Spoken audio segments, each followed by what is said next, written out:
मैं नरेश कुमार जांगड़ा हंस वास्तु शक्ति चैनल की पाठशाला में आपका हार्दिक स्वागत करता हूँ। कमेंट लेते हैं। किसी ने कहा नॉर्थ फेसिंग घर है, नॉर्थ में खाली जगह में सेप्टिक टैंक का दोष बताओ।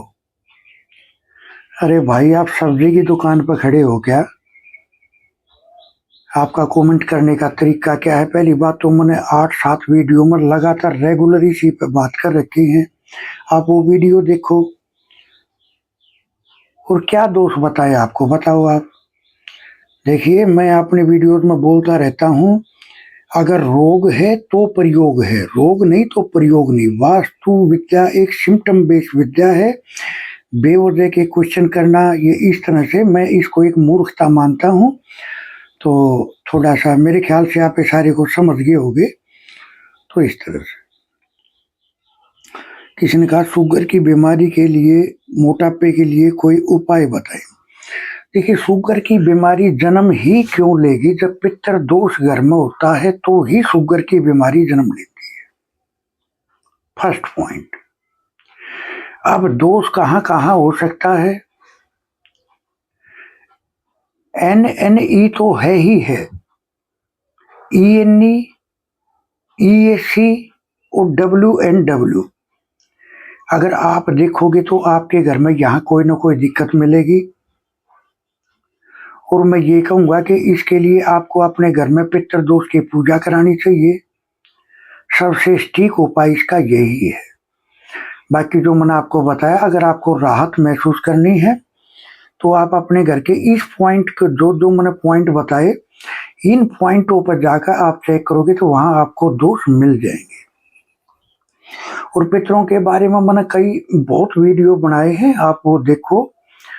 और पितरों की पूजा करानी बहुत जरूरी होती है। देखिए, मैं यहाँ एक बात प्लस में बोलता रहता हूँ कि अब हम शरीर में हैं तो हम ये पूजा कराने में सक्षम हैं, वरना तो कल जब शरीर हम छोड़ जाएंगे तो हम भी उसी लाइन में जाकर खड़े होना पड़ेगा हमें भी। और फिर इंतजार करना पड़ेगा कौन इस कुल में ऐसा भाग्यवान जन्म लेगा जो हमारी मुक्ति कराएगा। देखिए, ये जो पितृ दोष होता है, ये एक तरह से ऐसा नहीं होता है कि कल हो गया, अचानक से हो गया। सर, ये पीढ़ी दर पीढ़ी चलने वाले दोष होते हैं और ये इंडिकेशन करते हैं बीमारियों के जरिए, रिश्तों के जरिए, आगे ना बढ़ने का कोई कारण बनाने के लिए। परिवार में कोई ना कोई बीमारी है, रिश्ते हैं, आपसी संबंध है, अपना ही DNA अपना दुश्मन बन जाता है। सर, ये इनके इंडिकेशन होते हैं। तो आपको अपने लिए पितरों की पूजा घर पर जरूर करानी चाहिए। अब तो आप आजाद हो, करा भी सकते हो। अब देखो, आपके पितरों ने आपको शरीर दिया, आपके जो भी उनकी जमीन जायदाद होगी आपको वो भी मिली, तो प्लस में साथ में उनके कुछ कर्म भी मिले। उन कर्मों का भुगतान या तो आप कर दोगे, नहीं करोगे तो कल जब भी आपको इस शरीर, इस दुनिया से जाना होगा तो आपको भी उसी लाइन में खड़ा होना पड़ेगा। तो मैं यही बोलूंगा कि पितरों की पूजा बहुत जरूरी होती है। और हमें जीवन में एक दफा, देखो सर, ये पूजा ऐसे नहीं होती है कि आपने कहीं भी लिया और कहीं बाहर करके आए, जी नहीं। ये आपके ही ठिकाने पे, आपके ही घर पे ये पूजा होती है जो 100% सक्सेस होती है। तो इस तरह से। और मोटापे के लिए सर, जैसे आपने लिखा कि मोटापे के लिए, तो मोटापा क्या है मना भी आपको पता है। पितृ दोष कहाँ है मोटापा? Earth element. देखो, अगर आप मिट्टी में पानी डालोगे तो मिट्टी फूलनी शुरू हो जाएगी। सर, यही होता है। तो इस तरह से। किसी ने कहा दिव्य दृष्टि मंत्र क्या है, प्लीज बताएं। और किसी ने तो कई बार ये कमेंट किया है। देखिए, दिव्य दृष्टि का मतलब, जैसे इसके अक्षरों से ही आपको पता चलता है, दिव्य दृष्टि यानी उस चीज को देख पाना जो एक साधारण इंसान ना देख पाए। ये मंत्र बड़ा अचूक है, इसका प्रयोग जरूर करना चाहिए। और इसमें टाइम क्या लगता है सर? मैं मुश्किल से 5 मिनट। अब चलते, उठते, बैठते कुछ भी किसी भी टाइम आप इसका प्रयोग कर सकते हो और आप इसके रिजल्ट भी देखना। अब आपके अंदर कचरा कितना भरा है, जब पहले तो ये उस कचरे को बाहर निकालेगा। उसके कचरा किस तरह से, विचारों का कचरा, कुछ भी लेके बैठे हैं हम सारे दिन, कुछ न कुछ सोचते रहते हैं, करते रहते हैं, किसी न किसी के संपर्क में आ जाते हैं, तो ये कचरा इकट्ठा हो जाता है। पहले तो ये उसकी सफाई करेगा, उसके बाद में ये अपने अनोखे रिजल्ट आपको देने की में सक्षम होगा। बहुत अचूक है, करके चलना है और इसके परिणाम आप साक्षात देखोगे। किसी ने कहा घर में पशुओं का स्थान कहाँ हो और इनका मुंह किस तरफ हो। देखिए सर, आप किसान आदमी हो तो मैं आपको ये शॉर्ट में बताऊंगा कि वेस्ट पार्ट से लेकर और NW तक, वेस्ट से लेकर NW तक आप अगर अपने पशुओं को बांधते हो पश्चिम की तरफ फेस करते हुए, तो देखोगे आपके पशु बड़े खुश होंगे। जितना दूध देते होंगे उससे भी ज्यादा देने की कोशिश करेंगे। एक सर मैं यहाँ आपको एक बात और बता दूं, हमारे गांव में बोलते हैं, हमारे एरिया में गांव की भाषा में, कि दूध और पूत ये पितरों के आशीर्वाद से मिलते हैं। तो देखो सर, भैंस और गाय यहाँ फर्क आ जाता है। भैंस है ब्लैक कलर की, शनि की, गाय है शुक्र की, और जो गाय का बछड़ा होता है वो होता है केतु का रूप। देखो सर, जब गाय अगर हम बांध कर चलते हैं, जिस घर में पितर दोष है तो उस घर में भी कहीं ना कहीं दूध में कोई दिक्कत नहीं आती है।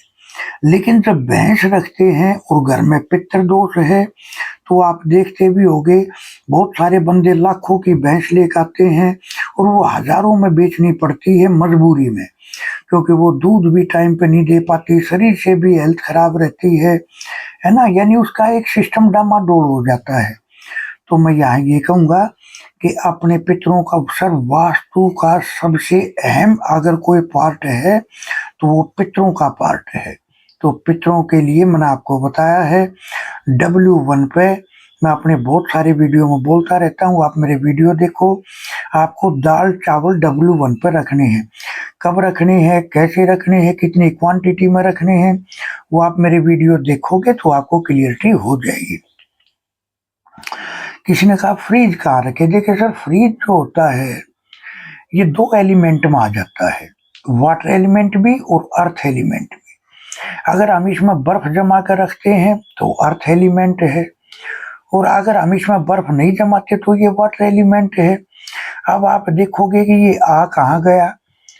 सर, दोनों एलिमेंट है, तो मैं ये बोलूंगा ये जहां भी रखा है उसके नीचे उसी जोन के कलर का कुछ ना कुछ मैट है, पेंट है, वॉलपेपर, कुछ ना कुछ फर्श के ऊपर लगा के उसके बाद में रखना पड़ता है ये। अब देखो, अब जहाँ किचन होती है अक्सर वहाँ फ्रीज होता है।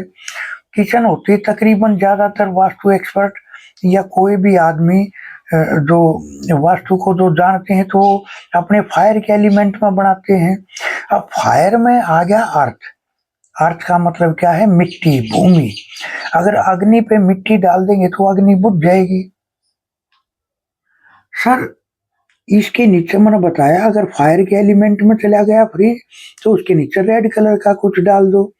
और अगर आपका फायर एलिमेंट बढ़ा हुआ है ना, आपका SC, SSC, साउथ अगर बढ़ा हुआ है तो येलो कलर का डाल दो।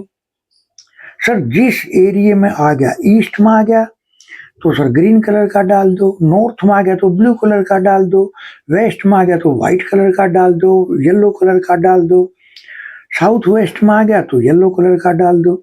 सर, फ्रिज और किचन ये दो ऐसे एक वास्तु में एक ऑब्जेक्ट होते हैं, जैसे अपना चूल्हा है, कि ये कहीं भी चले जाए इनको ट्रीट करना बहुत जरूरी होता है। जैसे अगर अग्नि जल रही हो, कोई मजदूर अगर उसमें हाथ डालेगा तो उसका भी हाथ जलेगा, और अगर कोई टाटा बिरला डालेगा तो उसका भी जलेगा। इसका मतलब क्या हुआ? अग्नि किसी में भेदभाव नहीं करती। तो सर, ये दो ऐसे एक ऑब्जेक्ट बोल दो आप, है ना, कि इसको हमेशा ट्रीट करके चलना बहुत जरूरी होता है। किसी ने कहा घर में दवाइयाँ कहाँ रखें। देखिए सर, इस बारे में मैं ये कहूँगा कि दवाइयाँ हमेशा NNE में रखनी चाहिए, क्योंकि एक डॉक्टर के लिए, एक पेशेंट के लिए बहुत ही अहम ज़ोन होता है। अगर किसी का बीमारी पीछा नहीं छोड़ रही हो तो आप उसको NNE में सुलाएं, NNE में दवाई रखें। और बहुत सारे वास्तु एक्सपर्ट बोल देते हैं, लेकिन सर मैं यहाँ किसी की बुराई नहीं करना चाहता, अपनी बढ़ाई नहीं करना चाहता। देखिए सर, बहुत सारे बोल देते हैं कि WSW में दवाइयाँ रखो तो उनसे पीछा छूट जाएगा। देखिए सर, जहाँ तक मेरा अपना तजुर्बा है और मेरे को मेरे गुरुओं से सीखने को मिला, तो यही मिला कि अगर WSW है बचत का जोन, इसका मतलब क्या हुआ, WSW में दो एनर्जी फील्ड है, W2 और W3। W3 होता है ग्रहण करना और W2 होता है जो भी रखा है उसको पीढ़ी दर पीढ़ी आगे लेकर चलना। तो सर WSW में दवाइयाँ कभी नहीं रखनी चाहिए, जहाँ तक मेरा तजुर्बा है। और हमेशा NNE में अपनी दवा रखें, और मरीज को भी जल्दी ठीक करने के लिए आप NNE में अगर सुलाते हो तो देखोगे एक तरह से उसकी हीलिंग हो जाएगी, उसको दवाइयाँ लगनी शुरू हो जाएंगी। और प्लस में यहाँ एक धन्वंतरी का फोटो जरूर लगाएं, जिससे देखो सर, धन्वंतरी के बारे में तो मैं ये कहूँगा, धन्वंतरी हैं देवताओं के वैद्य। अब यानी वैद्य का मतलब ये बीमारियों को ठीक करने वाले। देखो सर, कोई भी एरिया अगर बीमार है, कोई भी जोन अगर बीमार है, तो वहां धन्वंतरी का फोटो लगाने से वो एनर्जियां ठीक काम करना शुरू कर देती हैं। यही हमारे गुरुओं ने हमारे को पढ़ाया और यही हम अपने केसों में देख कर चलते हैं। देखिए सर, मेरे आदरणीय गुरुजी पंडित रमेश द्विवेदी जी, मेरे आदरणीय गुरुजी श्री डॉक्टर भोजराज द्विवेदी जी, मेरे आदरणीय गुरुजी श्री सरबजीत सिंह जी और मेरे आदरणीय श्री शर्मा जी, मैंने इनसे और जीव या निर्जीव से जिनसे भी मैंने ज्ञान मिला, मैं उनका तहे दिल से शुक्रगुजार हूँ। और उन्होंने जो शिक्षा दी, मैंने ये चीज नोट करी, उनसे अलग कुछ भी नहीं मिलता, वही मिलता है जो उन्होंने मेरे को पढ़ाया, बताया, समझाया। तो इस तरह सर, वास्तु के एडमिशन ओपन है। आज मैं आपको खुलासा करके बताऊंगा हम क्या क्या पढ़ा के चलते हैं अपने कोर्स में। देखो सर, पंच तत्वों के बारे में बहुत गहराई से जानकारी दी जाती है, वात पित्त कफ के बारे में बहुत गहराई से जानकारी दी जाती है, रजस सत्व तमस के बारे में बहुत गहराई से पढ़ाया बताया जाता है, 16 जोन और उनके गुण धर्म अच्छी डिटेल से पढ़ाया जाता है। इन सबके PDF दिए जाते हैं। 64 पद वास्तु और 81 पद वास्तु, इसके बारे में काफी डिटेलिंग से बताया समझाया जाता है। और सर, मर्म स्थान के बारे में बहुत ही डीप में बताया जाता है। गाड़ी से वास्तु कैसे चेक करें, गाड़ी पे कैसे 16 जोन का निर्माण करें, तो वो बताया जाता है। मोटरसाइकिल व्हीकल से 2 व्हीलर व्हीकल पे कैसे वास्तु को अप्लाई करके चलना है, 16 जोन में कैसे डिवाइड करें, या किसी के होठों को देख के वास्तु की पकड़ कैसे बनाएं, उन होठों पे ही 16 जोन डिवाइड करके कैसे हम उससे वास्तु की पकड़ कर सकते हैं। दीवार घड़ी या हाथ के बांधने वाली घड़ी, इनके ऊपर कंप्लीट व सिर्फ इन्हीं को देख कर वास्तु का कैसे पता करें कि इनके घर में कौन सा जोन दूषित है। और ये जो मैंने पीछे बताया, इनमें भी इनको देख कर ही पता करना कि इनके घर में कहाँ दिक्कत आ सकती है।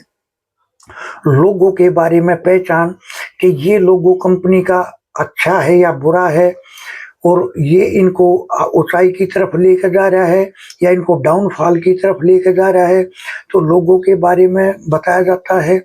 2D और 3D रेमेडी के बारे में बताया जाता है। किचन ग्रोसरी से वास्तु को कैसे बैलेंस करें, ये बताया जाता है। 32 एंट्रेंस के PDF दिए जाते हैं। किस एंट्री का क्या प्रभाव है, उनके बारे में बताया पढ़ाया जाता है।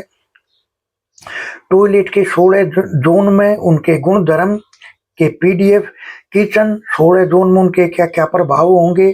डस्टबिन हर घर में होता है, उनके 16 जोन के गुण धर्म क्या हैं। मंदिर पूजा घर घर में कहाँ है, उसके 16 जोन के बारे में बताया, 16 जोन के बारे में बताया जाता है। शराब बार कहाँ बनाए, 16 जोन में कहाँ कहाँ क्या क्या उसके बारे में होता है वो सब बताते हैं। कलर थेरेपी के बारे में बड़ी गहराई से बताया जाता है। भोजन कक्ष कहाँ हो, 16 जोन के गुण धर्म। टीवी फ्रिज कहाँ हो, 16 जोन के गुण धर्म। बेडरूम कहाँ हो, 16 जोन में उनके प्रभाव। टीवी कहाँ हो, 16 जोन में उनके प्रभाव। बेडरूम कहाँ है, 16 जोन में उनके गुण धर्म और उनके प्रभाव। वॉशिंग मशीन के 16 जोन के गुण धर्म और उनके प्रभाव। स्टोर के 16 जोन के गुण धर्म और उनके प्रभाव। पढ़ाई कहाँ करें, 16 जोन के गुण धर्म प्रभाव। सुरक्षा गार्ड पीडीएफ, 16 जोन के गुण धर्म और प्रभाव। मेन गेट के बारे में विशेष सावधानियां क्या रखनी चाहिए। 7 चक्रा की पूरी जानकारी और उनका ट्रीटमेंट समेत। मोबाइल फोन चार्जिंग, कहाँ मोबाइल फोन चार्ज हो रहा है आपका, उसके क्या क्या गुण धर्म है उसके बारे में, 16 जोन के बारे में। बिजनेस में किसको कहाँ बैठाएं, किस तस्वीर को कहाँ लगाएं। भवन किस दिशा से, भवन के प्रभाव, उनके बाहरी वातावरण के बारे में। पालतू जानवर के 16 जोन के गुण धर्म और प्रभाव। लगन से कैसे वास्तु चेक करें। म्यूजिक सिस्टम और गुण धर्म के प्रभाव, 16 जोन के। तिजोरी गुल्लक कहाँ रखें, 16 जोन में उनके गुण धर्म और प्रभाव। इन्वेटर के गुण धर्म और प्रभाव, 16 जोन के अंदर। क्रोकरी कहाँ रखें, 16 जोन में कहाँ रखी है, उसके क्या गुण धर्म है बताया जाता है। असाध्य रोग की विशेष रेमेडी और वास्तु की अनमोल रेमेडी साथ में, जो बहुत सारी रेमेडियां वास्तु के अलग अलग तरीके से कैसे कैसे करके चलनी है। तो सर ये हमारे वास्तु के कोर्स का विशेष हिस्सा है और इससे अलग बहुत कुछ है। तो पढ़ने वाले इच्छुक हमारे से संपर्क कर सकते हैं। वास्तु को बहुत ही गहराई से डीप से पढ़ाया और बताया जाता है। तो सर जितने भी गुरुओं से मैंने ज्ञान लिया वो सब इसमें डालना है। जितने भी जीव निर्जीव से जो कुछ सीखने को मिला, जो मेरे अपनी लाइफ का तजुर्बा है, वो इस वास्तु कोर्स में आपको दिया जाएगा। तो इस तरह से हंस वास्तु शक्ति ये चैनल आप सबका है। लाइक करें, सब्सक्राइब करें, शेयर करें। देखिए सर, ये तो कमेंट बार बार एक ही कमेंट करते हैं, ये या तो इस विद्या को मजाक समझ रहे हैं और शायद वे कहीं ना कहीं इसको मजाक समझ के अपना ही नुकसान करते हैं। एक बार एक का जिक्र है कि एक गांव का मजाक बनाने के लिए आवाज लगा देता था, शेर आ गया, शेर आ गया। सारा गांव भाग का आता उसकी मदद के लिए, लेकिन फिर वो देखते कि वहां तो कुछ नहीं है। अब एक दिन हकीकत में शेर आ गया, उसने आवाज लगाई तो कोई नहीं आया। तो सर ऐसे कमेंट मत करो जो आपकी कोई मदद भी ना कर सके। पहले तो इसकी गहराई को समझो। ये सिम्टम बेस्ड विद्या है। जब रोग है तो वास्तु का प्रयोग है, यानी कोई समस्या है तो प्रयोग है, समस्या नहीं तो प्रयोग क्यों करके चलना है। तो इस तरह से तो थैंक यू, धन्यवाद, नमस्कार, जय हिंद, जय भारत।